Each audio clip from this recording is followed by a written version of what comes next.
ассалому алайкум шунавандаҳои арҷманд.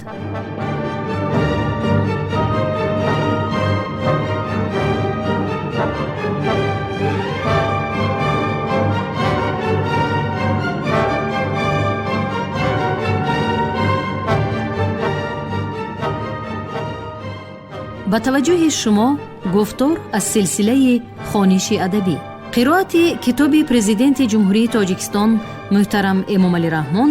«Тоҷикон дар оинаи таърих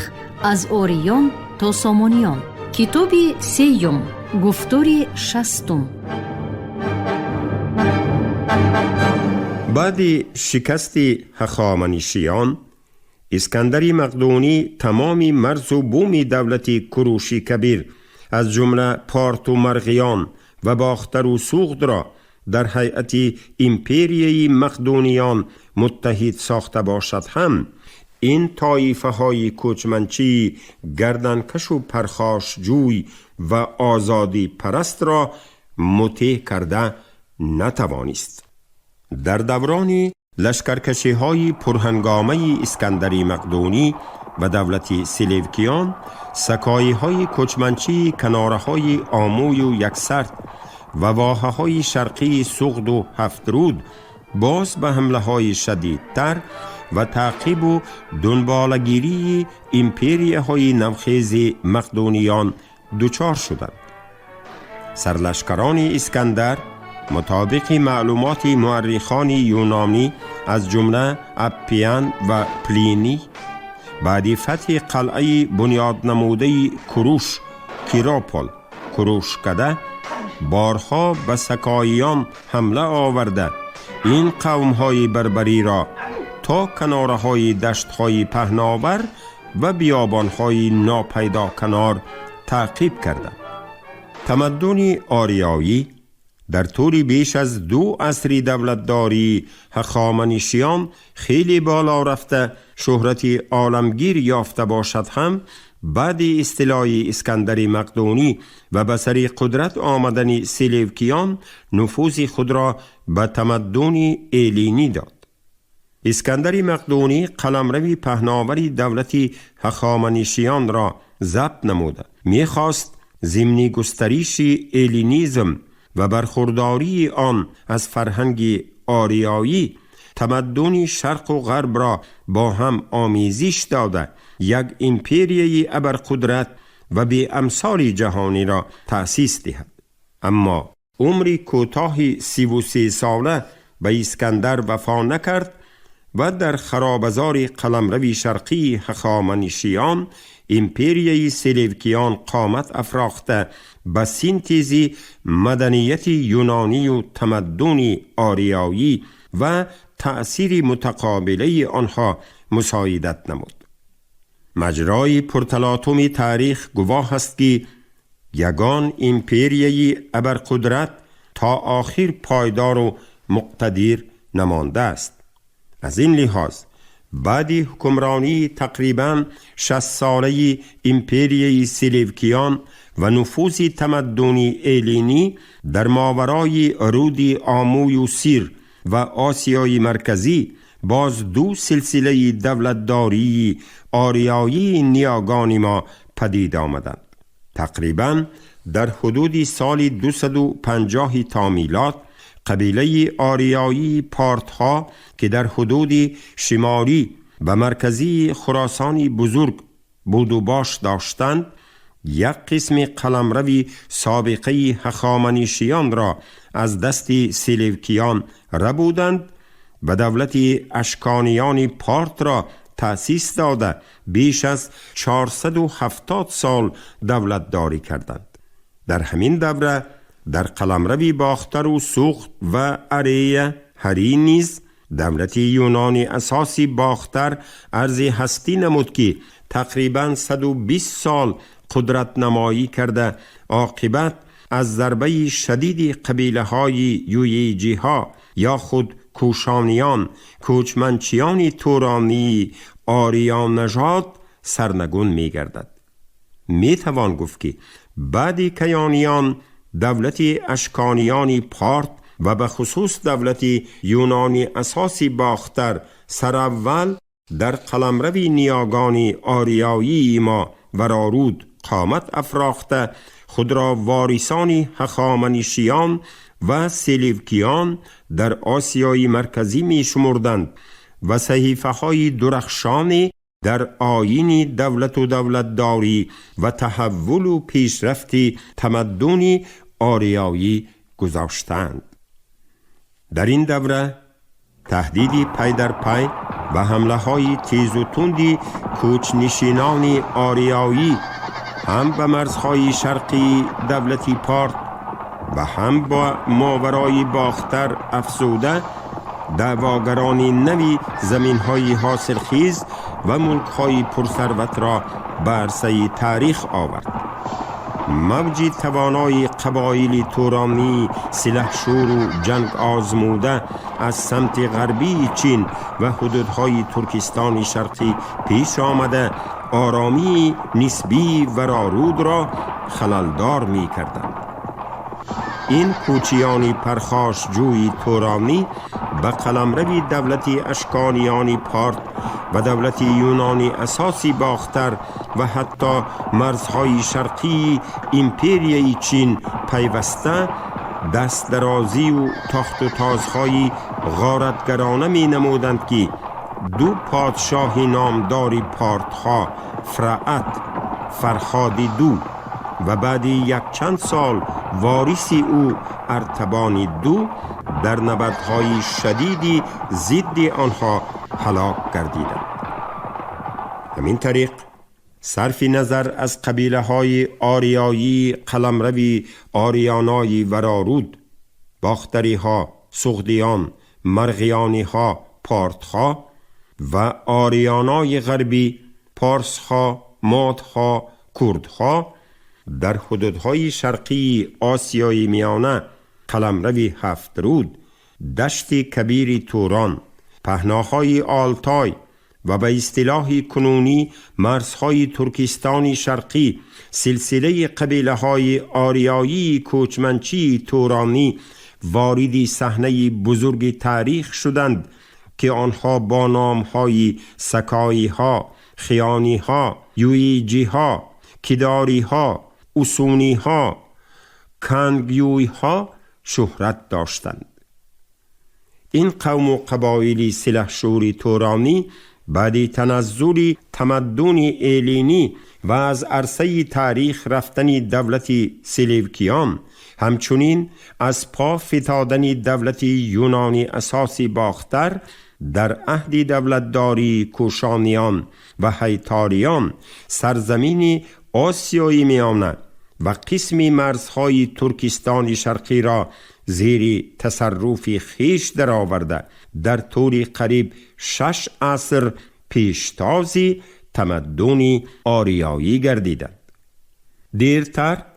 سالنامه معروف خطایی شی سزی و سرچشمه های تاریخی خنشو، تاریخ خاندان خنی بنگو و خاو خنشو، تاریخ خاندان صغیری خنی فنخوه خبر می دهند که قبیله یویجی های کلان به مرکز باختر آمده بعد فتح آن به 5 یبغو پیشوا یا خود حاکم قبیله تقسیم شدند. در فصل 118 سالنامه خاو خنشو آمده است که پیشوای تا یویجی ها یا خود کوشانی ها کیا تزیو کیو کجوله کتفیز 4 یبغوی باقی مانده را مطیع نموده خود را پادشاهی کوشان اعلان کرد و برآمد سلاله کوشانیان را سرچشمه های تاریخی خطایی عادتاً از روی رسما خود را پادشاهی کوشان خواندنی کجوله کتفیز اساسناک می نمایند.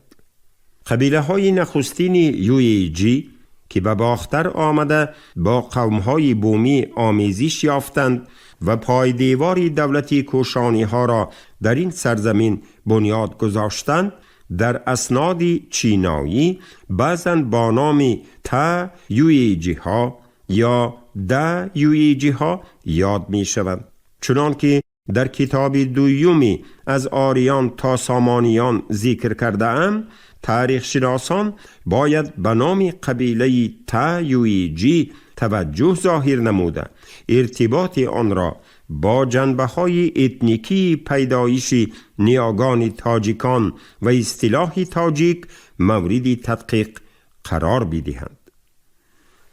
دیر نگذشته زیر پرچم دولت یگانه متحد نمودن ملک‌های پراکنده و حاکمیت‌های خرد و سیرشماری قلمرو باختر و سوخت آغاز یافته، امپریای توانای آریایی‌های تورانی دولت ابرقدرتی کوشانیان به عرصه تاریخ آمد. همین طریق بازگشت یا هجرت اجباری یویجی‌های کلان به وسط رود آموی و سیر باعث از میان رفتن دولت یونانی اساسی باختر و پدید آمدن دولت بزرگی کوشانیان گردید که آن تدریجاً به یکی از دولت‌های پیشرفته، توانا و ابرقدرتی آسیای میانه تبدیل یافت.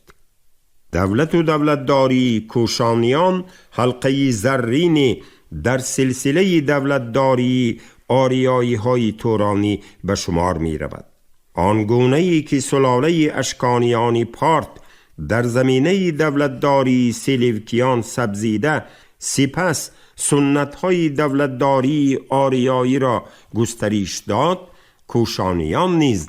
در پای دیوار دولت یونانی اساسی باختر قامت افراخته به یک امپریای ابرقدرتی آریایی های تورانی بنیاد گذاشت که در طول 3 عصر پشتیبانی راه بزرگ ابریشم و قافله سالار تمدن بشری در آسیای مرکزی بود.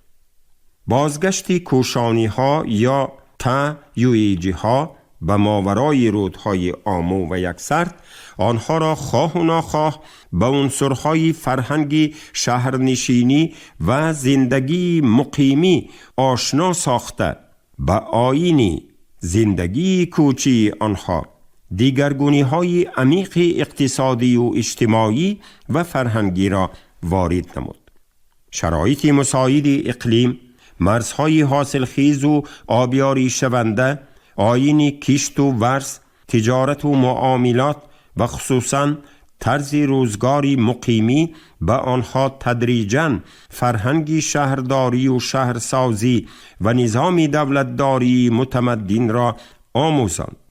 دیرتر رواج و رونق تجارت توسط راه بزرگ ابریشم به تشکل و تحول و بالاروی قدرتی سیاسی و اقتصادی کوشانیان مساعدت نموده رابطه آن را با کشورهای شرق و غرب گسترش داد و این دولت نوخیزی آریایی های تورانی را تدریجاً به پایه امپریه های بزرگ جهانی ریم، پارت و چین رسانید. موافق معلومات سرچشمه های تاریخی، در عهد کوشانیان نفوذ بین المللی راه بزرگ ابریشم افزوده، تاجران و سفیران کوشانیان با دستاویزهای مناسب در تنتنه پیروزی امپراتور ریم ترایان از بالای دخها شرکت ورزیدند. سوداگر ریمی تیسیان باشد نه تنها با کشوری کوشانی ها داد و ستد داشت، بلکه تا حدودهای غربی خطای رفته به اصول کارکرد ابریشم آشنا می شود. کوشانیان خود را دوام دهنده آیین دولتداری و تمدن آریایی حسابیده از زمان پادشاهی کنیشکا 128-151 زبانی باختری یا خود آریایی، زبانی رسمی دولتی و الفبای تکمیل یافته یونانی خطی رسمی کوشانیان به شمار می رفت که این عقیده را اکادمیک بابا جان غفوروف نیز جانبداری کرده است. بازیافت‌های کتیبه سرخکوتل و کتیبه رباطک در مضافات کندوز و بغلان افغانستان در علم کوشانشناسی انقلابی تازه انگیخته با برهان قاطع ثابت نمود که کوشانیان زبان باختری را با نام زبان آریایی پذیرفته در کارگزاری مأموری و رسالت دولتداری جاری نمودند. بعد امپریای هخامنشیان محض کوشانیان توانستند خلقیت‌های پراکنده آریایی تبار آسیای میانه، ترکستان شرقی، هندوستان شمالی، پاکستان، افغانستان و ایران شرقی را در حدود یک دولت ابرقدرت متحد سازند که مرکزش باختر و پهناهای میان رودی آموی و یکسرد، گهواره نخستین و سرزمین اصیل آریایی های ورارود بود. از این لحاظ مرکزیت یابی و متحد شوی آریایی های غربی قلمروی ایران در حدود دولت اشکانیان پارت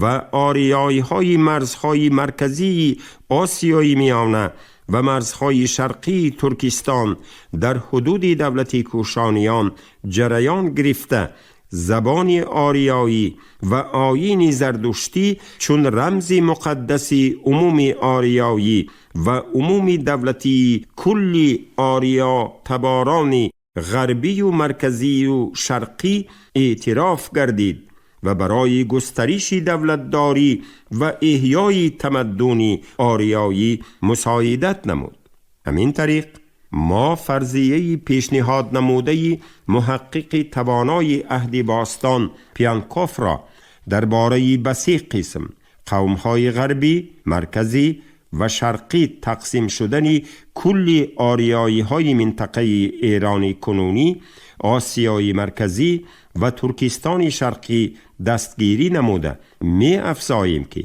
با وجود تفاوت‌های خاصه فرهنگی، دینی، اساطیری و اخلاقی و معنوی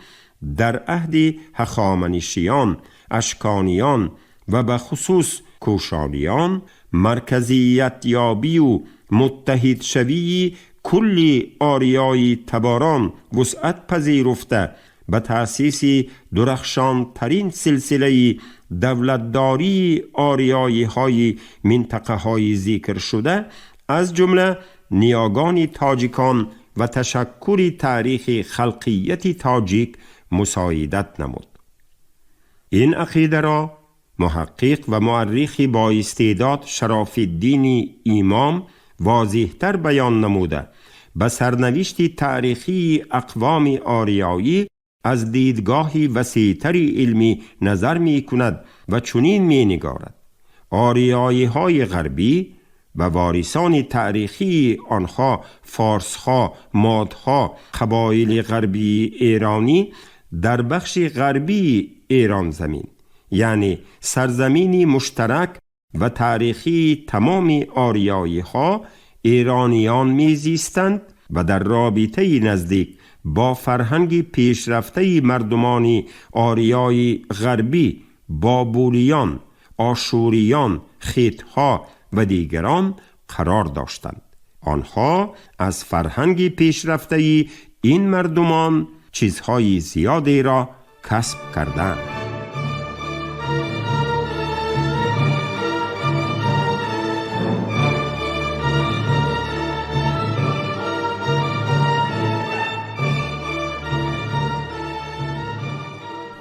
ایرانیان شرقی، وارثان آنها پشتونها، افغانها، قبایل تورانی و بازماندگان آنها که در کرانه ایران زمین و جوار تمدن هندی و چینی قرار داشتند، عملاً در حاشیه روندهای سریع ایران زمین باقی ماندند و در نتیجه در آنها ساختارهای عقب مانده اجتماعی، قبل از همه اینستیتوت ها، معیارها و ارزش‌های قبیلوی و اولادی مدت مدید پابرجا ماندند. قلب عالم آریایی ها و ایران زمین را قبایل و اتحاد قبایل ایرانی مرکزی و یا آریایی ها به معنای اصلی کلمه به طوری که خود آنها خود را نام می بردند اشغال می کردند که هنوز در آغاز هزاره اولی پیش از میلاد به سطح بلندترین تشکل مناسبت‌های اجتماعی، اقتصادی و معنوی و فرهنگی در میان تمام مردمان آریایی دستیاب گردیده بودند. آنها دارای تولیدات پیشرفته زراعتکاری بودند که از سیستمی مترقی و مرکب آبیاری، اشکال مؤثری بهره برداری از زمین، همچنین مالداری فعالانه استفاده می کردند. چون این تصنیفات حدودهای پهناوری بود و باش و مرزهای جغرافی خلقیت‌های آریانای تاریخی، یعنی قبایل آریایی های غربی، آریایی های شرقی و آریایی های مرکزی را واضح‌تر افاده نموده، عامل های پیدایش و تشکل آنها را در جریان روندهای عمومی اتنیکی و اجتماعی، سازماندهی جامعه سنتی آریایی و دولت سازی و دولتداری تجسم می سازد. علاوه بر این، به پندار ما آریایی های منطقه هند، پنجاب، کشمیر، تکسیله، گندخاره، ارخوازیه، وادی رود هند و غیره از نظر این تدقیقات عمومی اتنو فرهنگی بیرون مانده است و دیرتر به شاخه مستقل آریایی شناسی تبدیل یافته است. حالانکه چنانه در بالا دیدیم کلی عالمان ساحه آریایی شناسی برانند که قبایل آریایی به سرزمین هند از آسیای میانه و ماورای ورارود سرازیر شده این کشوری بهشتاسا را به صفت وطن من بعده خود پذیرفتند. قبایل آریایی به قلمرو هند آمده از حیثیت سازمان قبیلوی و عنصرهای اتنیکی، ارزش‌های فرهنگی و زبانی، آیین و مذهب، اسطوره و جهان معنوی و دیگر عامل‌های اتنا فرهنگی از آریایی‌های ساکن آسیای میانه رویده در تشکل عصرهای من بعده همچون یک جزء جدا نشونده این تمدن مشترک تشکل و تحول яфтанд. Арийские племена, пришедшие в Индию в языковом и культурном отношении, были особенно близки к племенам иранской группы. На заре своей истории и те, и другие поклонялись одним и тем же богам – доброжелательному к людям Митре, покровителю храбрых воинов могучему громовержцу Индре. Они пели одинаковые священные гимны, хранили сходные мифы и легенды, слушали тождественные истории о своих любимых эпических героях. На ритуальных церемониях и празднествах их жрецы приготовляли опьяняющую сому, священный напиток богов и бессмертных. На легких боевых колесницах их лучшие воины поражали врагов на войне и устраивали рестания в мирное время. Удивительно сходной была и социальная структура этих племен. Общественное деление на военную знать, жрецов, свободных общинников, получившее и закрепление в аналогичных идеологических представлениях и правовых нормах. Сохранившиеся до нашего времени собрания священных гимнов, веды индийцев и авеста иранцев очень близки между собой по языку, мифологическим образом и многим сюжетам. И индийские, и иранские племена называли себя ариями, а свои страны – арийскими. От слова «арии» происходят названия различных индийских и иранских племен и областей. Центральная часть Индии, долина священного Ганга, называлась в древности Арияварта – страна ариев, того же происхождения современное название Иран. دلیل‌های آورده دو عالم توانای ساحه آریایی شناسی بونگارد لیوین و گرانتوفسکی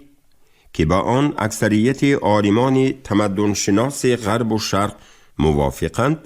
ما را وادار می سازد که به تصنیفات قبایل آریایی های غربی، آریایی های مرکزی و آریایی های شرقی، باز قبایل آریایی های جنوبی یا خود آریایی های قلمرو هند را اضافه نماییم. باید گفت که از عهد شاهنشاهی کوروش کبیر و دارای بزرگ سر کرده،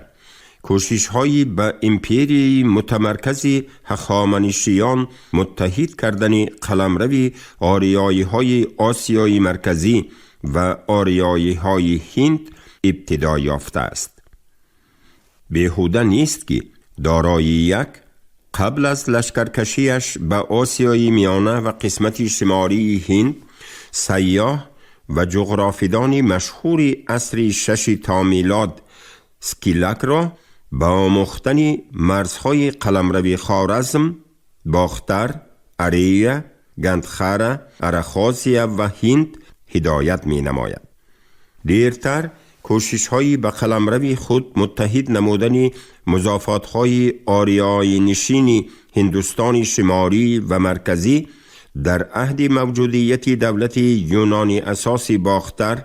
امپریای کوشانیان، شاهنشاهی ساسانیان و سلطنت هیتاریان ادامه یافته است که این اقدام غیر از هدفهای ضبط‌کاری باز میل و رغبتی در حوزه یگانه عمومی آریایی و تحت یک پرچم سیاسی و آیین دولتداری گرد آوردن کل آریایی تباران از حوزه رود هند تا بحر میانه زمین و دشت‌های پهناوری توران تا خلیج فارس و رود دجله بود. بنابراین از تمدن عمومی آریایی و ریشه‌های مشترک سابقه جدا کردن قبایل آریایی سرزمین هند و آنها را تدریجاً به شاخه مستقل علم آریایی شناسی منسوب دانستن به پنداری ما جوابگوی معیارهای عدالت علمی نیست. از این لحاظ خیلی خوب می شد که به فضای عمومی اتنیکی و اجتماعی و اصالت سنتی و حیثیت تشکلیابی قبایل آریایی از دیدگاهی وسیع‌تر نظر کرده از روی تصنیفات آنها را با تعبیر آریایی های غربی، آریایی های مرکزی، آریایی های شرقی و آریایی های جنوبی افاده نماییم. زیرا این تعبیر فضای عمومی اتنا فرهنگی، جغرافیای پهنشوی، حدودهای بود و باش، عنصرهای تدریجی تحول و تشکل، سمتهای گستریش تمدن آریایی و رکنهای دولتسازی و دولتداری کل قبایل آریایی را واضح‌تر تجسم نموده عرض و طول جهان اقوام آریایی را با همه برد و باخت و پهناوریش فرا می گیرد.